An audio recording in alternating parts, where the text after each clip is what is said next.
Bismillahirrahmanirrahim. Assalamualaikum warahmatullahi wabarakatuh. Innal hamdalillah nahmaduhu wa nasta'inu wa nastaghfiruh wa na'udzu billahi min shururi anfusina wa min sayyiati a'malina. May yahdihillahu fala mudhillalah wa may yudlilhu fala hadiyalah.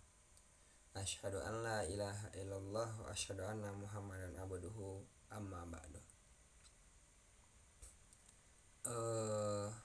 Perkenalkan, nama saya Rendra Saputra. Di sini saya akan mempresentasikan tentang pemikiran dari Ibnu Khaitam. Nah, sebelum kita berbicara tentang pemikiran dari Ibnu Khaitam, Islam seringkali digambarkan sebagai agama yang kurang maju atau kurang berkembang dalam bidang teknologi. Islam bisa dikatakan banyak sekali orang-orang yang mengatakan Islam sebagai agama yang kolot. Padahal teori-teori itu salah atau kurang tepat. Mestinya Islam benar-benar berkontribusi dalam kemajuan teknologi. Jika kita lihat pada zaman Abbasiyah, banyak sekali ilmuwan-ilmuwan yang menyumbangkan pemikirannya untuk kemajuan teknologi saat ini. Nah, salah satu dari ilmuwan itu adalah yang akan kita angkat namanya pada presentasi saat ini, yaitu Ibnu Khaitam. Nah, Ibnu Khaitam lahir di kalangan cendekiawan barat atau di kalangan pemikir-pemikir barat. Ibnu Khaitam dikenal dengan nama Al-Hazan. Nah, Ibnu Khaitam dilahirkan di Basrah pada tahun 354 Hijriah bertepatan dengan 965 Masehi. Nah, ia memulai pendidikannya di Basrah sebelum dia diangkat menjadi dewan pemerintahan di tempat kelahirannya. Nah, setelah berapa lama ia bekerja di pemerintahan, Khaitam merasa bosan dan pergi ke Ahwas dan Mesir. Nah, di perjalanannya ke Ahwas, Khaitam menghasilkan beberapa karya tulis yang luar biasa.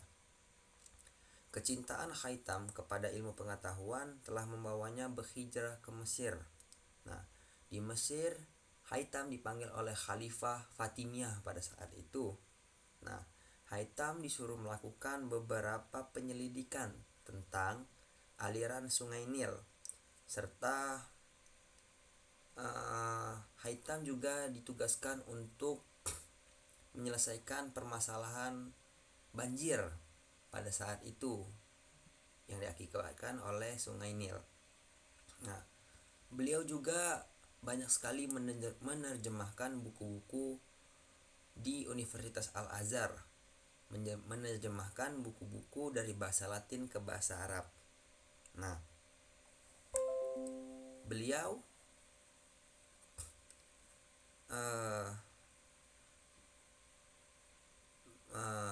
sangat mencintai tentang ilmu. Nah, tujuannya adalah untuk mendapatkan pemikiran-pemikiran pada saat itu. Nah, Khaitam telah menjadi seorang yang mahir dalam bidang sains, falak, matematika, geometri, pengobatan, dan falsafah.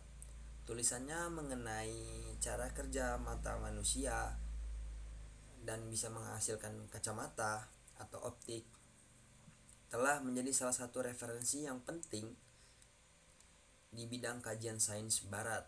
Teorinya mengenai pengobatan mata masih digunakan sampai saat ini. Nah, itulah kelebihan-kelebihan dari Ibnu Khaitam. Nah, Ibnu Khaitam banyak sekali berkontribusi pemikiran-pemikirannya yang bisa kita gunakan sampai saat ini.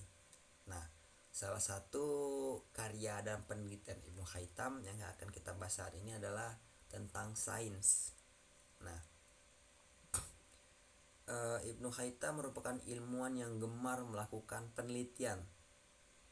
Jadi Ibnu Khaitam tuh orangnya sangat penasaran.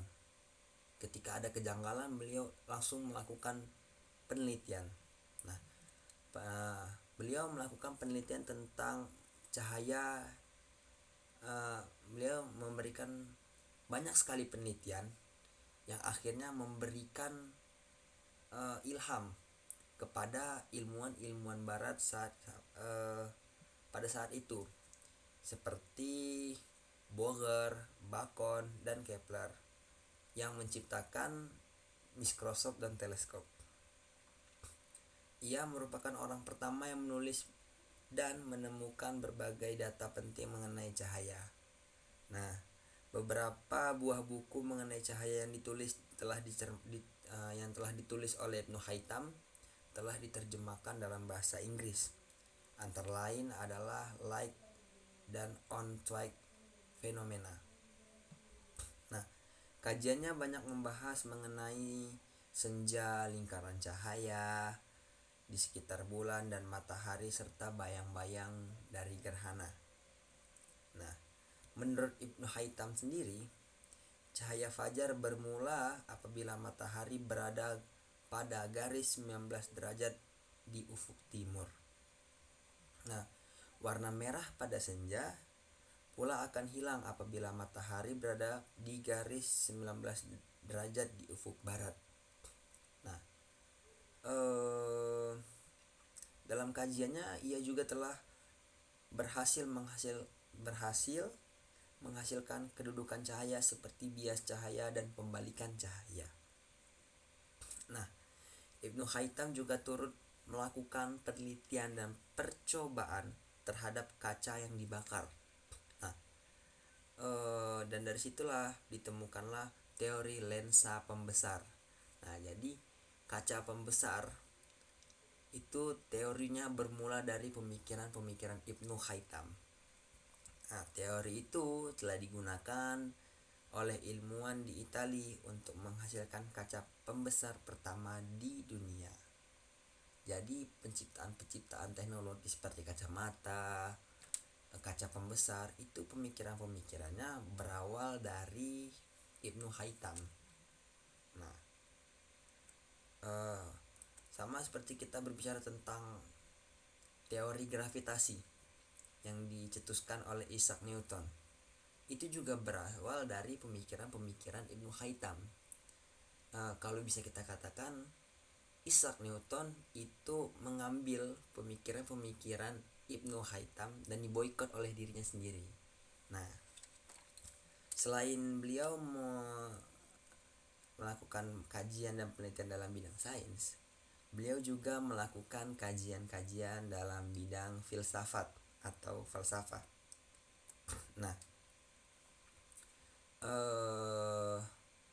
selain sains, Ibnu Haytham juga menulis mengenai falsafah, logika, metafisika, dan persoalan yang berkaitan dengan keagamaan.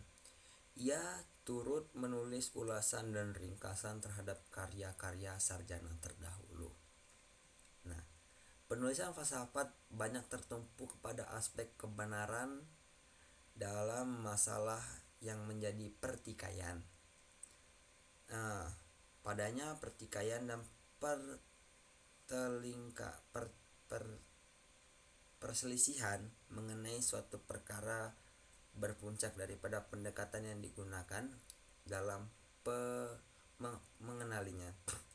Nah, Ibnu Haytham juga berpendapat bahwa kebenaran hanyalah satu. Nah, oleh sebab itu dakwaan kebenaran wajar diragui dalam menilai semua pandangan yang sedia ada. Jadi, pandangan mengenai filsafat amatlah menarik untuk disoroti. Bagi Ibnu Haytham, falsafah tidak boleh dipisahkan dari matematik, sains, dan ketuhanan. Nah, ada 3 nih yang menurut Ibnu Haytham yang gak bisa dipisahkan dari filsafat menurut Ibnu Haytham. Yang pertama adalah matematika, yang kedua adalah sains, yang ketiga adalah ketuhanan. Nah, ketiga itu ilmu itu harus dikuasai. Untuk menguasai seseorang itu menggunakan waktu mudanya. Jadi menurut Haytham, filsafat itu adalah pemikiran yang dikaitkan dengan 3 tadi.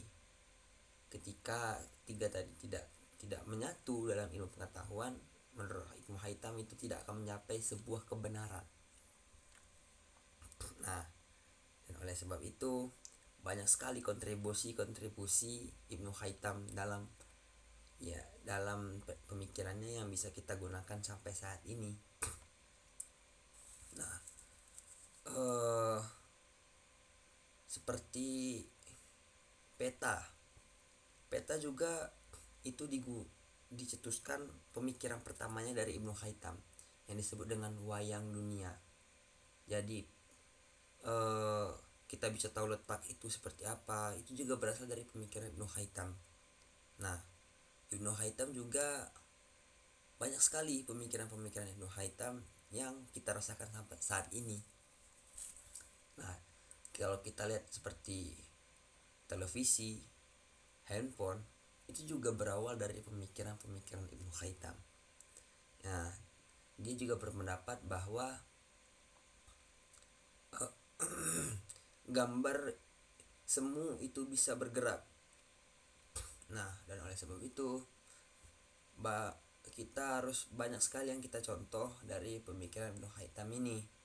Nah, kesimpulannya adalah buat kawan-kawan dan kaum muslim yang ada di seluruh dunia, kita jangan malu sebagai orang muslim, tapi kita harus bangga sebagai orang muslim, karena banyak sekali pemikiran-pemikiran dan tokoh-tokoh Islam pada zaman dahulu atau bertepatan pada masa Abbasiyah yang bisa disebut dengan zaman keemasan, itu menciptakan teknologi yang bisa kita rasakan manfaatnya sampai saat ini.